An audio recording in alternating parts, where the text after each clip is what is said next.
Judicial commission کے رکن علی ظفر نے واضح کیا ہے کہ وہ میدان نہیں چھوڑیں گے۔ جوڈیشل کمیشن اجلاس کا بائیکاٹ کریں گے تو انصاف نہیں دلا سکیں گے۔ وہ سپریم کورٹ کے باہر گفتگو کر رہے تھے۔ ہمارا کام اس وقت بڑا واضح ہے اور وہ یہ ہے کہ ہم نے اس میں پارٹیسپیٹ کرنا ہے اور اپنا موقف پیش کرنا ہے اور ریکارڈ پہ پیش کرنا ہے۔ آپ کو پتہ ہے کہ IMF بھی آ رہی ہے، وہ بھی دیکھنا چاہے گی کہ ہم نے کیا موقف اختیار کیا۔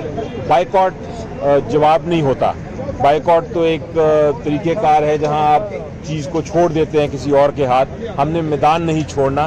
میدان میں جتنی بھی مشکلات ہوں، جتنا بھی آپ کے خلاف ایک میجورٹی ہو، آپ نے اپنی آواز اٹھانی ہے، کیونکہ ایک آواز ہی چیز ہے جو ہمارے پاس ہے، اور آواز سے ہی پاکستان کی تاریخ اگر آپ دیکھیں، آواز سے ہی ساری چیزیں فائنلی آپ کی حل ہوتی ہیں۔ آپ آواز نہیں اٹھائیں گے، آپ چپ کر کے بائیکاٹ کر دیں گے تو وہ آپ کا نہ آپ انصاف دلوا سکیں گے قوم کو، نہ آپ جو مقصد ہے اپنا پورا کر سکیں گے۔